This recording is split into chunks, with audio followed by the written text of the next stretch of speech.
Thing about SHM?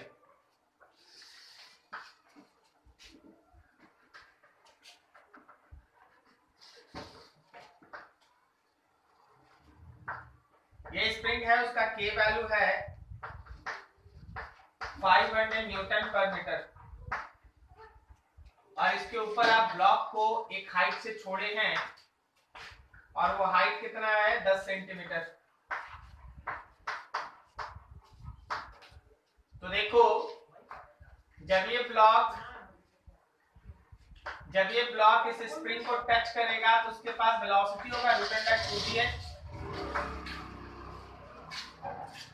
बोलो बोलो।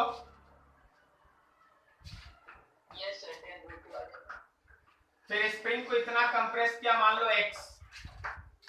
लो spring को कंप्रेस किया x, तो जो इस ब्लॉक का काइनेटिक एनर्जी है वो स्प्रिंग को कंप्रेस करते करते वो किसमें कन्वर्ट हो जाएगा?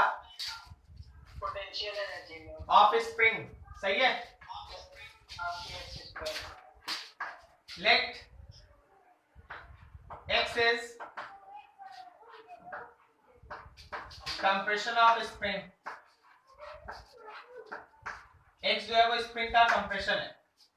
तो क्या ब्लॉक का kinetic energy half mv square को हम लोग हाफ kx स्क्वायर में चेंज कर लें?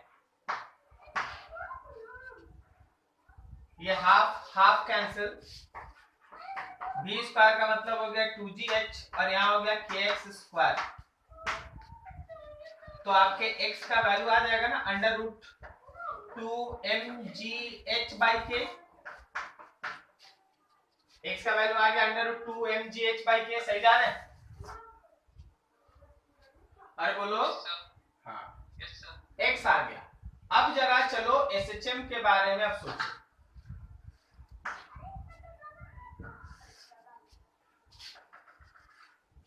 मेरे स्प्रिंग का नेचुरल लेंथ ये था, फिर इतना ये नीचे दबा x0, इसको x0 कर, तो इतना ही फिर ये ऊपर भी तो जाएगा। बोलो जी, सही है। ये हो गया मीन पोजीशन, ये हो गया निगेटिव एक्सट्रीम एम्पलीट्यूड -x0, ये हो गया positive amplitude +x0। Did you get this? समझ में आया?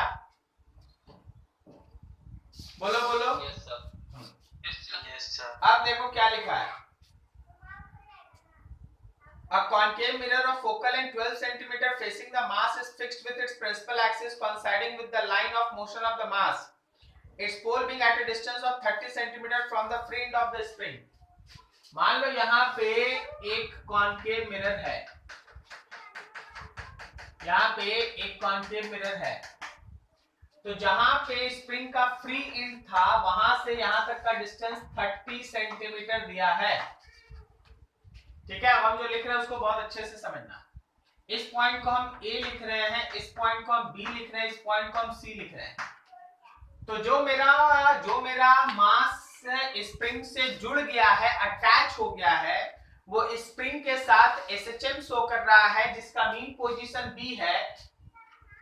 एक एक्सट्रीम A है, एक एक्सट्रीम C है। तो जब वो मास मेरा A पे होगा तो ऑब्जेक्ट डिस्टेंस होगा 30 - x0।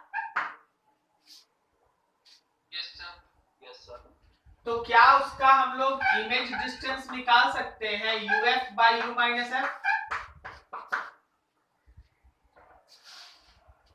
बोलो बोलो। और जब मेरा वही मास C पे होगा तो क्या हम लोग उसका इमेज डिस्टेंस UF/U-F से निकाल सकते हैं? Yes sir.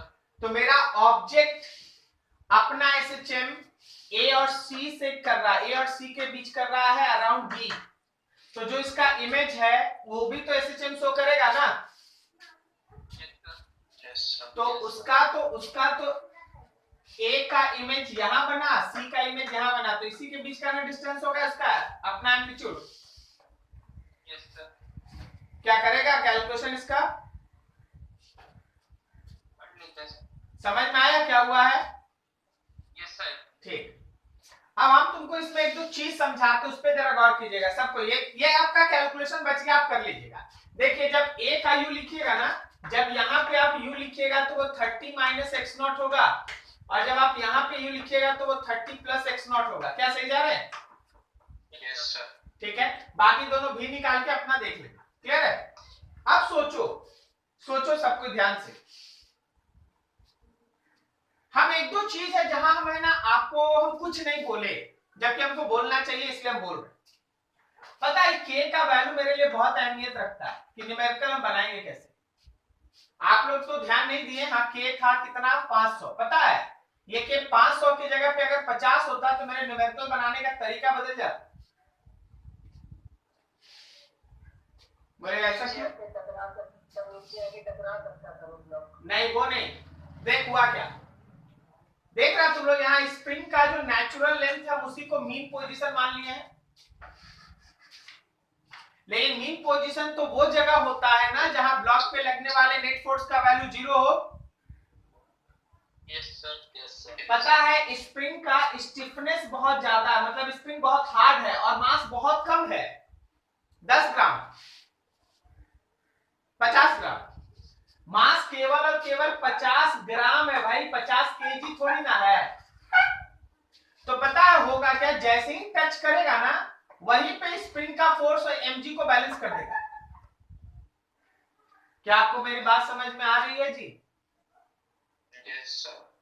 इसलिए स्प्रिंग के नेचुरल लेंथ को ही हम मीन पोजीशन मान लिए। तो सर अगर 500 की जगह k का वैल्यू 50 होता तो फिर क्या बदलता? पता है क्या बदलता? स्प्रिंग थोड़ा दबता और दबने के बाद फिर mg और kx बैलेंस होता। बात समझे? तो उसका मीन पोजीशन स्प्रिंग का नेचुरल लेंथ नहीं होता, थोड़ा दबने के बाद होता। Did you get this? समझ में आ रहा बात? Yes sir, yes sir. तो फिर आपको नया मीन पोजीशन भी सोचना पड़ता है, आपको नया मीन पोजीशन भी सोचना पड़ता, समझे? लेकिन यहां इसलिए नहीं सोचना है क्योंकि k बड़ा है।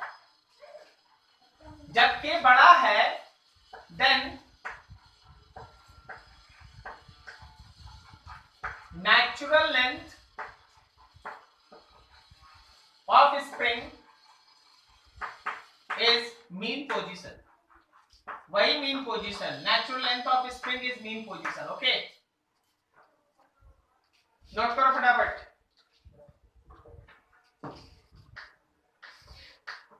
देखिए आपके पास समय बहुत है, तो उस समय बहुत का यूज कर लीजिए। मान लीजिए ये एक ब्लॉक है जिसका मास है m,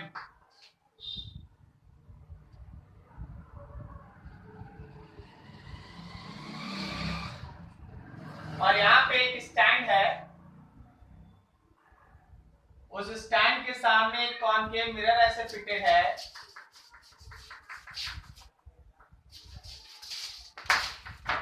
इस स्टैंड मिरर इन सब को मिला के मास m है। यहां से यहां तक के बीच का डिस्टेंस है d, ये है t इक्वल्स टू 0 पे फिगर। ब्लॉक यहां था, ये ब्लॉक आगे v वेलोसिटी से बढ़ना चाहता है, बढ़ रहा है। हम लोग को पहला न्यूमेरिकल उस समय डिसीजन लेना है जब टाइम आपका d बाई v से कम हो। तो चलो जी सोच के बताओ, जब आपका टाइम d बाई v से कम है इसका मतलब कोलिजन हुआ है या अभी नहीं हुआ है? नहीं हुआ, नहीं हुआ। याद रखना जीरो टाइम में ये था, आप समझना जरा ध्यान से। तो t टाइम में ये इतना डिस्टेंस कवर करेगा, t टाइम में कितना डिस्टेंस कवर किया? vt। तो क्या मेरा object distance d minus vt बचा? बोलो बोलो। Yes sir, yes sir. ठीक, तो मेरा ऑब्जेक्ट डिस्टेंस आ गया। देखना u जब हम लिखेंगे minus of d minus vt। Focal length है f, फोकल लेंथ कितना है?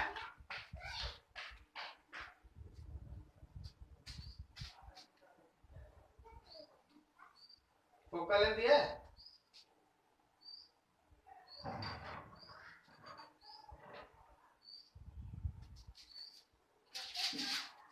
और रेडियस आर दिया, रेडियस आर दिया। तो फोकल लेंथ को माइनस r बाई 2 लिखें। तो अब जरा देखो भाई, इसका भी निकालना है, तो uf by you minus F. अब हम एक चीज आपको बताना चाहेंगे, आप याद कीजिए जो आप पढ़ाई किए थे, क्या velocity of image with respect to mirror में माइनस मैग्निफिकेशन का square velocity of object with respect to mirror पढ़े हैं? बोलो बोलो।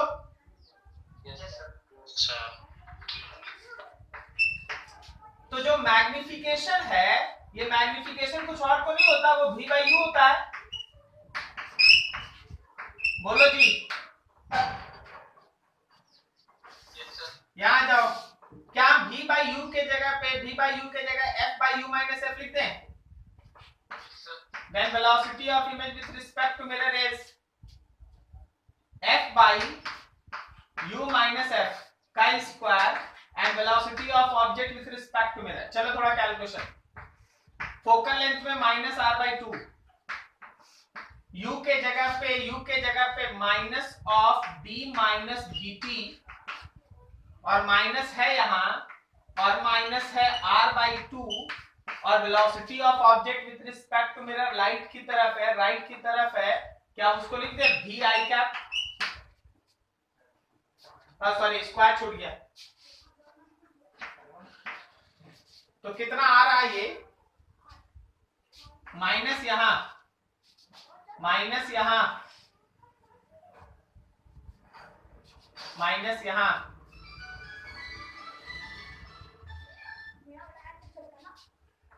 Minus r by two divided by minus d plus b t plus r by two का square और v i का। एक बार जरा आंसर मिला तो उत्कर्ष, यस सर, यही है। कंफर्म ना? Yes sir. चल ठीक, अब आ जाओ भाई यहां पर। अब हम लोग b बनाएंगे जहां टाइम मेरा d बाई v से बड़ा होगा। मतलब अभी तक कोलिजन हुआ है या नहीं हुआ है? हो गया है। कोलिजन में लिखा है कोलिजन्स आर परफेक्टली इलास्टिक। अगर दो ब्लॉक्स का मास सेम है और कोलिजन परफेक्टली इलास्टिक है, पता है आपको, हम जब वेलोसिटी पढ़ा रहे थे, हम बार बार बोलते हैं ना कि कोलिजन पढ़ के रखना। Yes sir.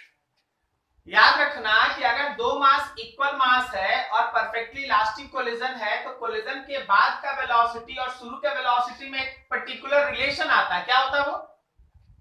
दोनों इंटरचेंज हो जाता है। वेरी गुड, दोनों इंटरचेंज हो जाता है। अब हम जो फिगर बनाएंगे वो समझना।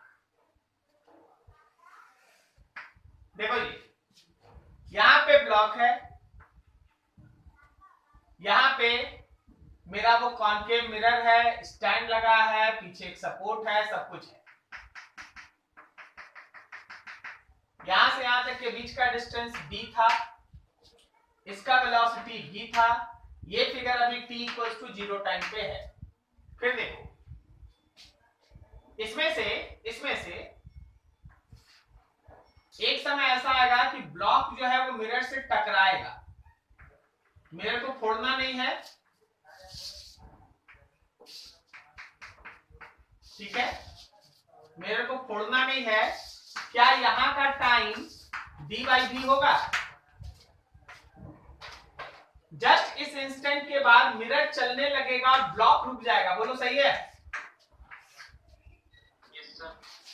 मिरर चलने लगेगा। देखो जी, सब कोई सुनो, अगर दो इक्वल मास के बीच परफेक्टली इलास्टिक कोलिजन होता है, तो जो 1 का इनिशियल वेलोसिटी है वो 2 का फाइनल होता है, और जो 2 का इनिशियल वेलोसिटी है वो 1 का फाइनल होता है। तो मेरा ब्लॉक चल रहा था, मिरर रुका हुआ था, ब्लॉक चल रहा था, मिरर रुका हुआ था।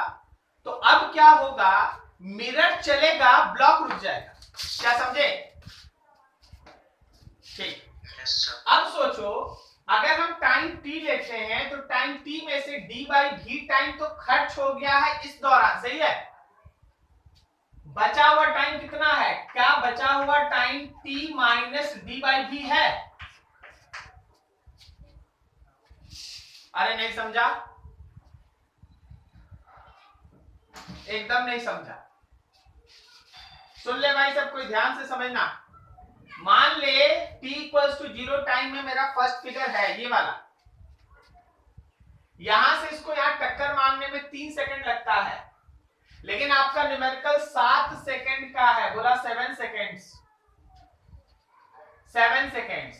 तो 3 सेकंड में तो टकराएगा, टकराने के बाद ये होगा, तो जब अगला हम बोलेंगे कि देखो ब्लॉक अपनी जगह पे है और मिरर दूर चला गया, तो मिरर को दूर जाने का कितना समय मिला है? 7 सेकंड मिला है, 3 सेकंड मिला है या 4 सेकंड मिला है? 4 सेकंड। 4 सेकंड। और मिरर का अपना एक वेलोसिटी है भी जिससे वो जा रहा है, तो क्या ये नया डिस्टेंस जिसको आप u लेंगे अभी, क्या वो velocity of mirror into time, और टाइम में t minus d by v बचा है? बोलो। Yes sir.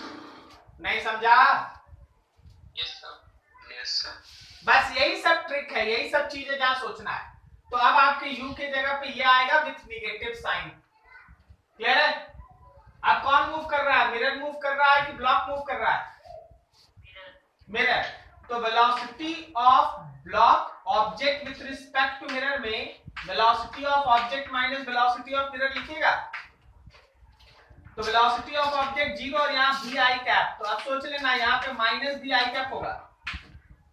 चल भाई सेकंड में, तो velocity of image with respect to mirror is, इस पे जाते सीधा यहाँ जाते हाँ, image with respect to mirror is minus of focal length by u minus f का square velocity of object with respect to mirror, minus of minus r by 2 u के जगह पे माइनस ऑफ, थोड़ा हम अंदर मल्टीप्लाई कर दे, हाँ अंदर मल्टीप्लाई कर दे, bt माइनस d का स्क्वायर, और यहां पे आएगा माइनस भी आई कैप। थोड़ा मिलाओ जी उत्कर्ष। अच्छा एक फोकल लेंथ यहां लिखना भूल गया, minus of minus r by 2। मिलाओ जी मिलाओ। यहाँ पे दिया v under bracket 1 minus r square by under bracket 2 bt minus d minus r का होल स्क्वायर। एकदम सही है। ये 2 से मल्टीप्लाई कर दो, देखो ये प्लस r बाई 2 है ना, तो 2bt प्लस d, और ये जो 2 है ये 2 से कट जाएगा। Yes sir. तो एकदम वही चीज आएगा जो आपके पास है। नोट कीजिए बढ़िया से, थोड़ा सोच के। अच्छा होगा जो लोग अभी तक एक बार भी क्वेश्चन ये नहीं पढ़े हैं, प्लीज पढ़ लीजिए, नहीं तो है ना इतना बढ़िया क्वेश्चन आप मिस कर जाइएगा। ये सब बेहतरीन क्वेश्चन है बुक का एकदम। चलो ठीक,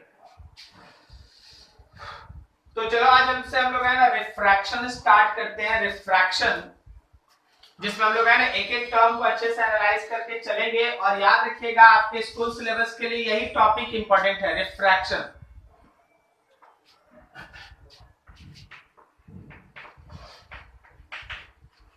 concept of refraction। तो देखो एकदम बहुत ही बेसिक है ना टर्म है कि अगर कोई पर्टिकुलर वेव, अभी जो हम 5-10 मिनट आगे बोलने जा रहे हैं उसको आप लाइट और साउंड दोनों पे लगा सकते हैं। अगर कोई वेव किसी एक मीडियम से दूसरे मीडियम में इंटर करता है, मतलब अपना मीडियम बदलता है, तो उसके पाथ में एक तरह का डिफ्लेक्शन आता है। अगर आप पाथ को किसी स्ट्रेट लाइन से दिखाएंगे तो जैसे ही वो मीडियम बदलेगा वो अपना पाथ डिफ्लेक्ट करेगा।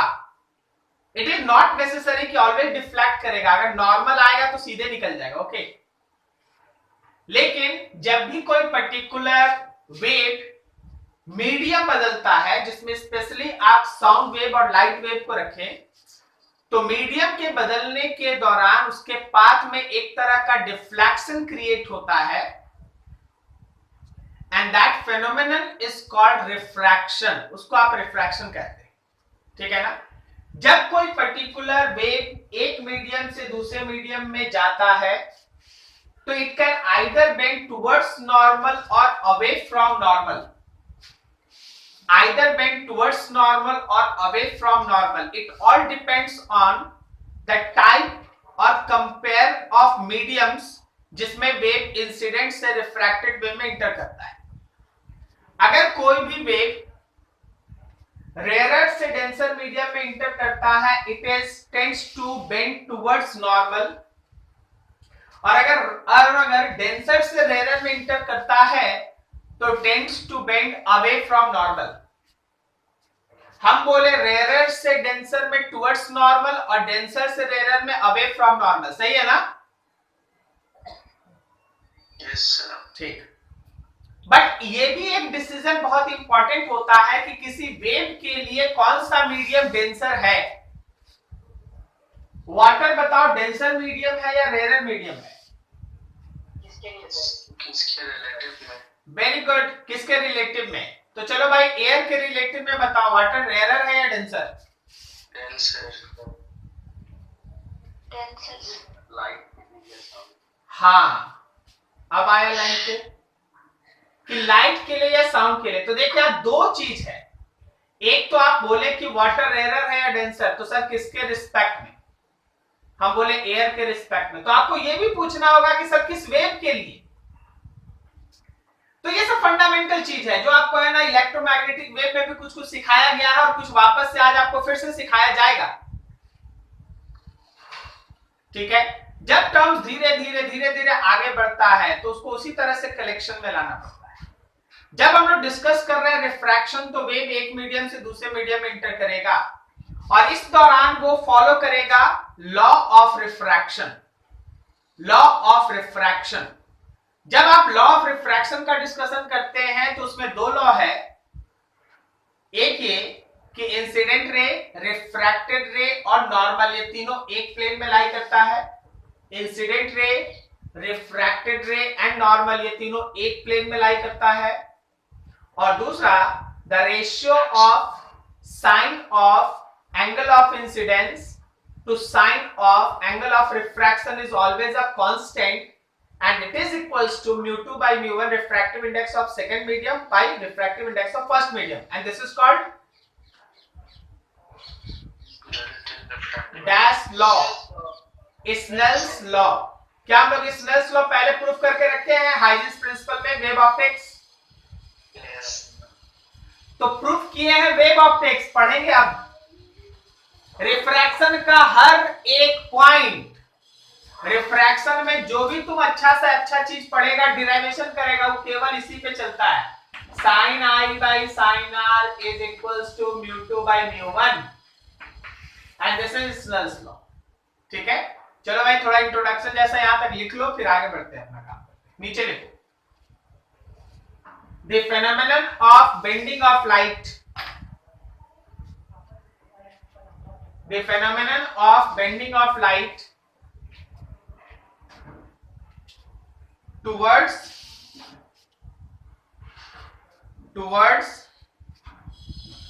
or away from normal, the phenomenon of bending of light towards or away from normal when light moves from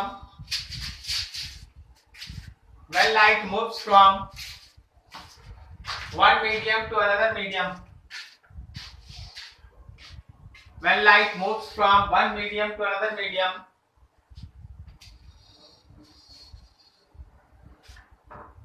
comma is known as,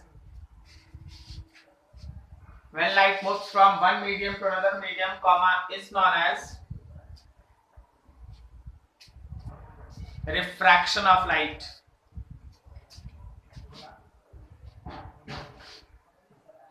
Refraction of light।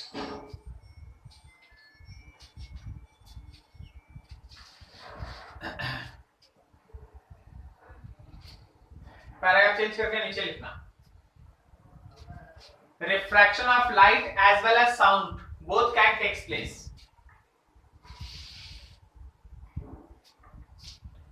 Refraction of light as well as sound both can take place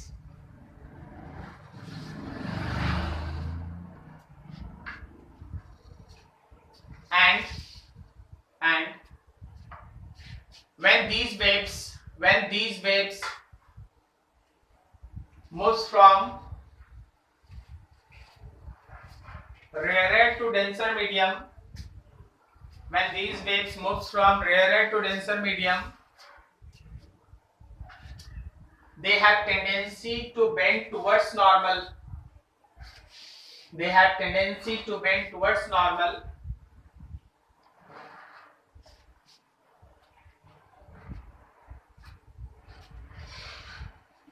But when they move from denser to rarer medium, but when they move from denser to rarer medium,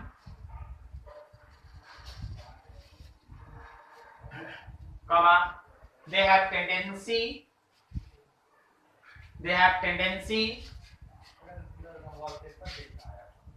to bend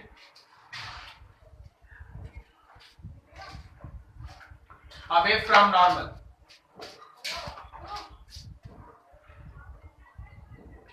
Tendency to bend away from normal.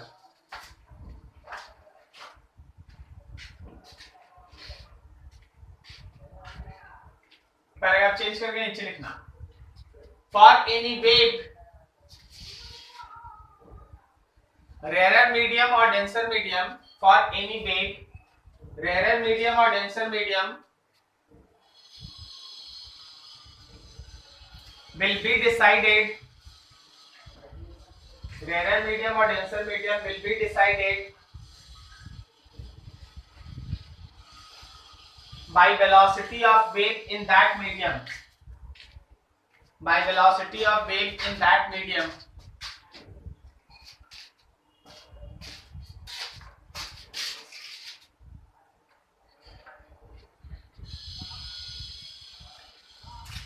So stop. If any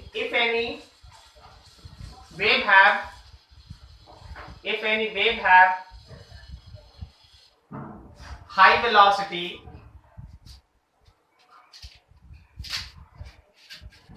in any medium, if any wave have high velocity in any medium,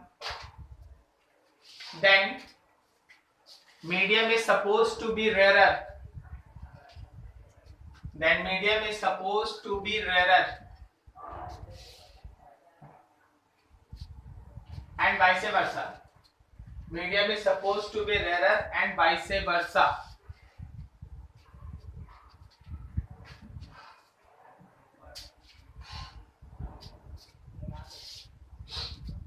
ठीक है.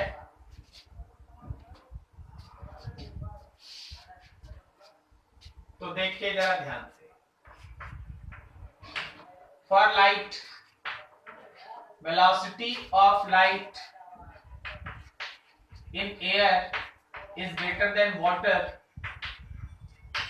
is greater than glass. For sound, velocity of sound,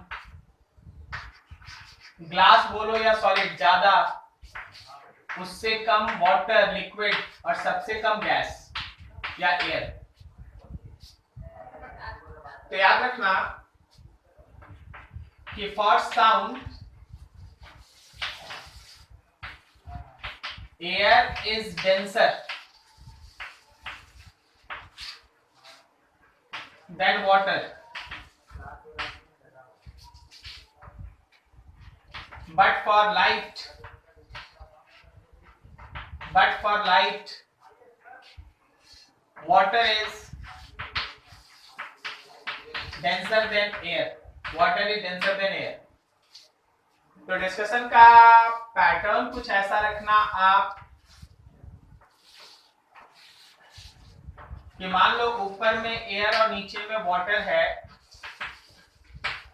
और आपका wave ऐसे गिरा और उसके बाद bend कर गया इधर. बताओ ये वेव साउंड है या लाइट है? बताओ ये वेव साउंड है या लाइट है? अरे लाइट है तभी ना, बेंडिंग टुवर्ड्स नॉर्मल.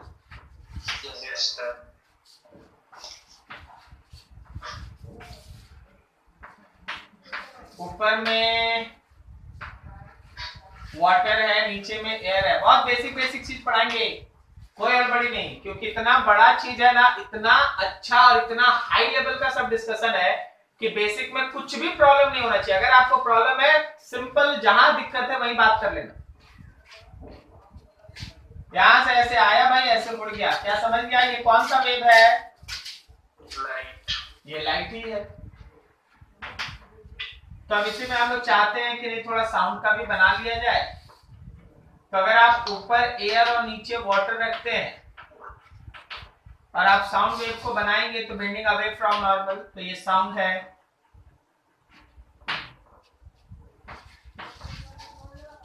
इसी तरह यहां जाओ, वाटर है, नीचे एयर, साउंड।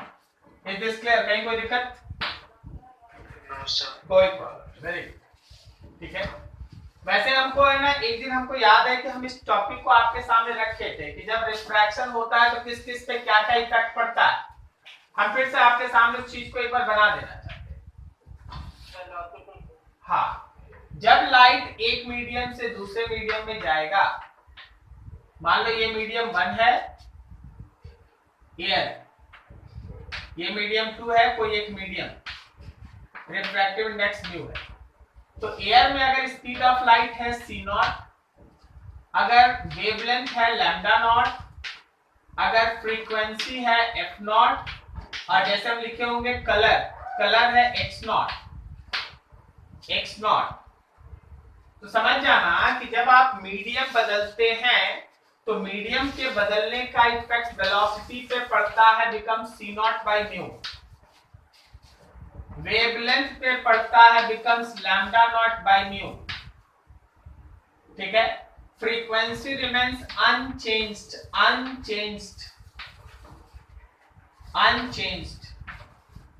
और जो मेरा कलर है that also remains unchanged, x0 unchanged.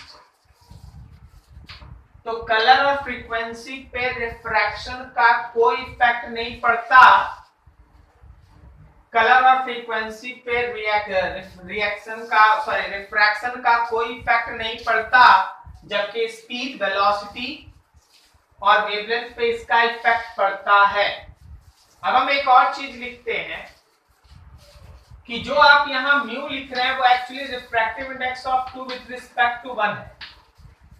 Refractive index of 2 with respect to 1 है। सो आप एक और इक्वेशन दिमाग में बैठा के रखिएगा, वो ये है कि μ1 λ1 इज इक्वल्स टू μ2 λ2। आपको याद आ रहा है जब आपको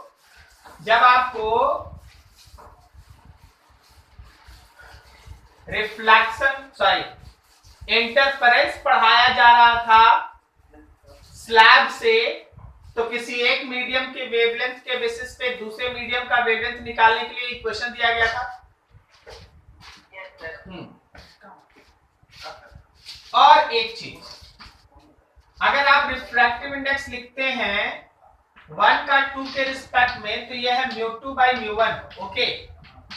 अगर आप रिफ्रैक्टिव इंडेक्स लिखते हैं 2 का 3 के रिस्पेक्ट में, तो ये μ2 बाई μ3 है, ठीक है। μ2 बाई μ3,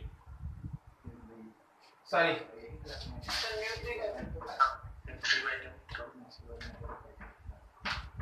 1 विथ रिस्पेक्ट टू 2 है तो 1 बाई 2 होगा, 2 विथ रिस्पेक्ट टू 3 है तो 2 बाई 3 होगा। तो जरा गौर करना, जब आप रिफ्रैक्टिव इंडेक्स 1 इंटू 2 को रिफ्रैक्टिव इंडेक्स 2 इंटू 3 से मल्टीप्लाई करेंगे तो μ1 बाई μ2 इंटू μ2 बाई μ3 आएगा।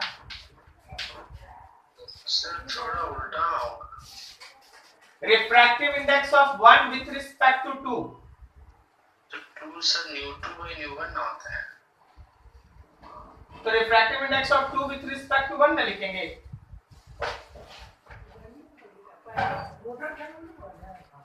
हम जो बोल रहे हैं उस लाइन को ध्यान देना, हो सकता है तुम दूसरा सुना होगा। हम बोल रहे refractive index of 1 with respect to 2,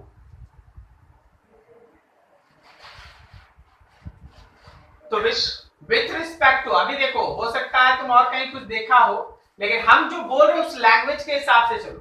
refractive index of 1 with respect to 2, तो 1/2 ना। ये देख, refractive index of with respect to air जब हम लोग लिखते हैं तो रिफ्रैक्टिव इंडेक्स ऑफ एयर तो ऊपर रहता है ना। एक मिनट, बहुत बढ़िया। ये क्या लिखा हुआ है? ये refractive index of 2 with respect to air लिखा हुआ है ना। Yes sir. आप रुकिए, आप जो कंफ्यूजन है वहां आपका दूर करें।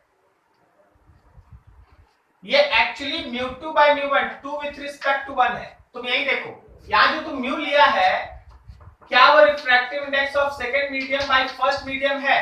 तो मेरा फर्स्ट मीडियम एयर और सेकंड मीडियम मीडियम है ना, तो फर्स्ट मीडियम एयर है तो 1 होगा और सेकंड मीडियम में म्यू होगा। बोलो। Yes sir. तो ये 2 विथ रिस्पेक्ट टू 1 है ना। Yes sir. समझ में आया हम क्या बोल रहे हैं? Yes sir. आप जब बोलेंगे कि वाटर का रिफ्रैक्टिव इंडेक्स एयर के रिस्पेक्ट में, चलो नाम लिखते हैं, चलो इसको थोड़ा देख लो, ये μ1/μ3 आ जाएगा। Refractive index of 1 with respect to 3। देखो, refractive index of water with respect to air, तो इसका मतलब है refractive index of water by refractive index of air ना।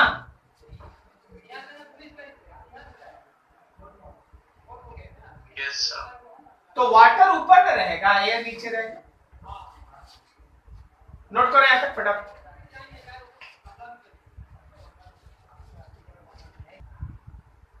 एक दो डाटा याद रखना हमेशा।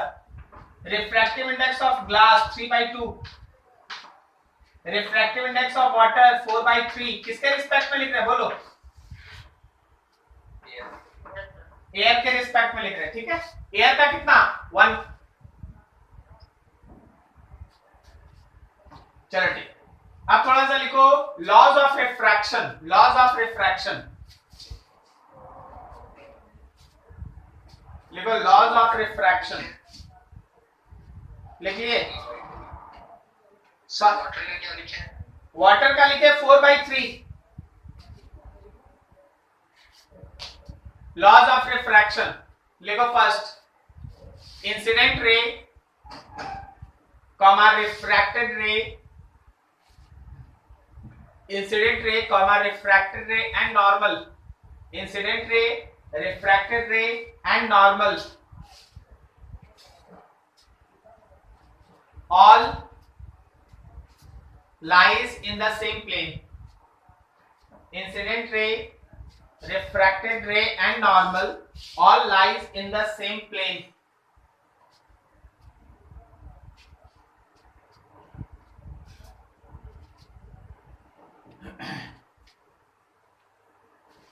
सेकंड में लिखो, the ratio of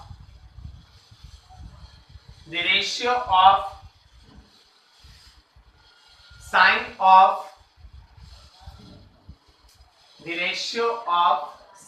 of angle of incident 3 sin theta 3 is mu1 sin theta 1। ये इक्वेशन 3। जब आप तीनों इक्वेशन को कंपेयर करेंगे, तीनों इक्वल हो जाएंगे। हाँ, कंपेयरिंग इक्वेशन 1, 2 एंड 3, जब आप तीनों इक्वेशन को आप कंपेयर करेंगे 1, 2 और 3 को, तो यू गेट दैट कि mu1 sin theta 1, mu2 sin theta 2 and mu3 sin theta 3 all are same। तो ये सब सेम होने का लॉजिक क्या है? लॉजिक एकदम सिंपल है कि मीडियम का रिफ्रैक्टिव इंडेक्स और मीडियम के एंगल का जो एंगल ऑफ इंसिडेंस, उसका प्रोडक्ट हमेशा कांस्टेंट रहता है, याद रखना। मीडियम का रिफ्रैक्टिव इंडेक्स और साइन थीटा 1, मीडियम का रिफ्रैक्टिव इंडेक्स और साइन थीटा 2, मीडियम का रिफ्रैक्टिव इंडेक्स और साइन थीटा 3। मतलब हर मीडियम का रिफ्रैक्टिव इंडेक्स और उस मीडियम में जो एंगल ऑफ इंसिडेंस है उसका साइन वैल्यू का जो प्रोडक्ट है वो कांस्टेंट होता है। बोलो सही है? समझ में आया? Yes sir. This is another form of Snell's law. Note करो इसको बढ़िया से।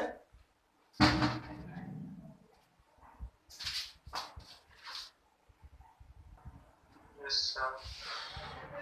ठीक है, क्या ये समझ में आया? कहीं कोई दिक्कत? गुड।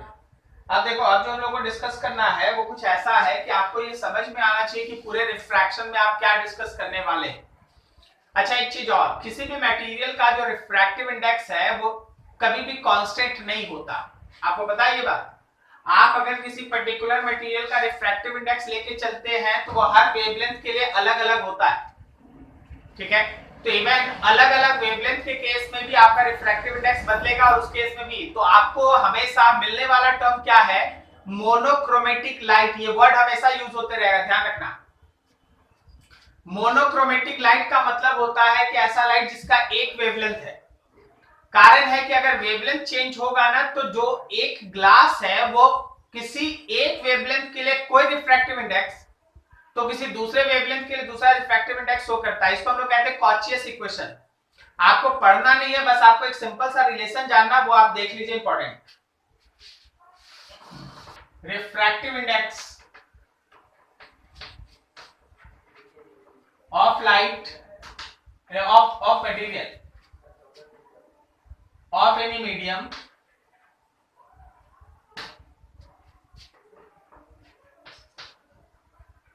depends on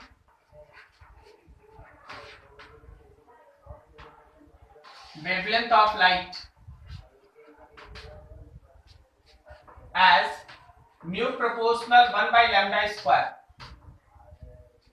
मतलब अगर आप लैम्डा को बढ़ाते हैं तो याद रखिए रिफ्रैक्टिव इंडेक्स घटेगा। अब आपके पास जो सबसे इंपॉर्टेंट पार्ट है हमारे लाइट का वो है visible portion of the light, that is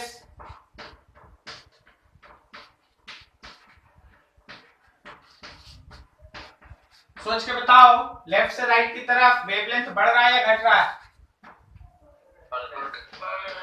wavelength increase कर रहा है, तो सोच के बताओ रिफ्रैक्टिव इंडेक्स क्या होगा?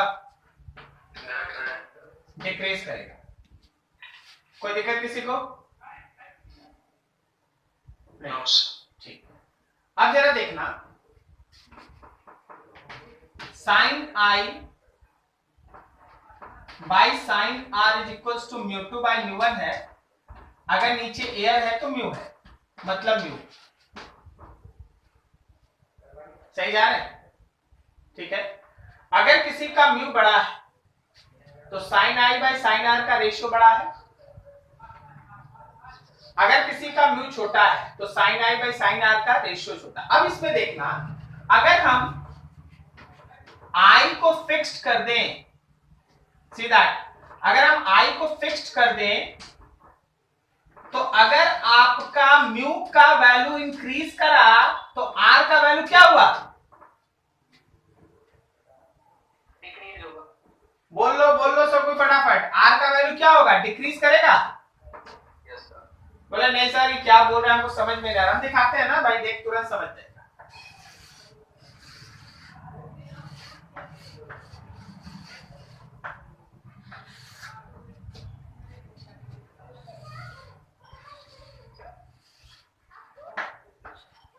This is white light। ऊपर में मान लो एयर है और नीचे में सपोज कोई एक मीडियम। अब तुम ही सोच के बताओ, व्हाइट लाइट में ये 7 इंपॉर्टेंट कलर्स है, सही जा रहे हैं? Yes sir. क्या अगर हम लोग इस बारीक चीज को भी ध्यान में रखें तो क्या 7 का 7 कलर एक ही रास्ते से जाएगा? नहीं सर, नहीं सर, यहाँ 7 का 7 कलर अलग अलग तरीके से बेंड करेगा। बोलो समझा? Yes sir. है जी मिलन बाबू, नहीं समझे जी? हाँ, तो जरा बताइए तो ये सबसे बाहर वाला कौन है?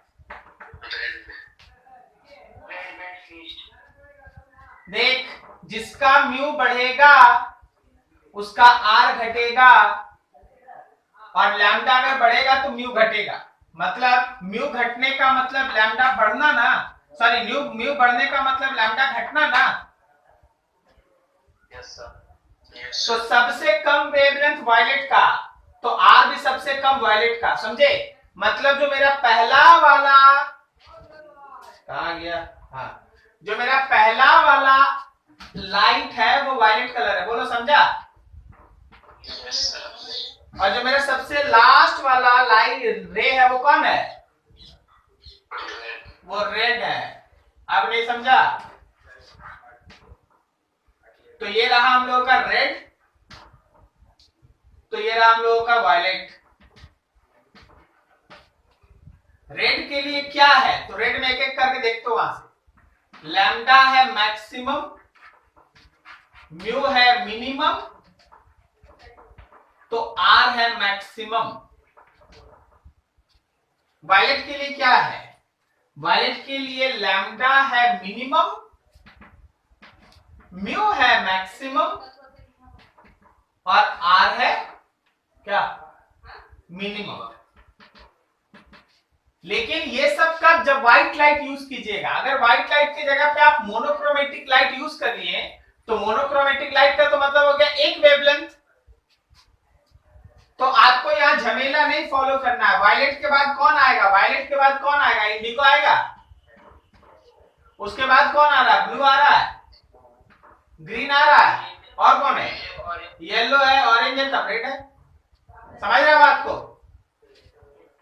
याद रखना, इस लाइन को नोट करो बढ़िया से।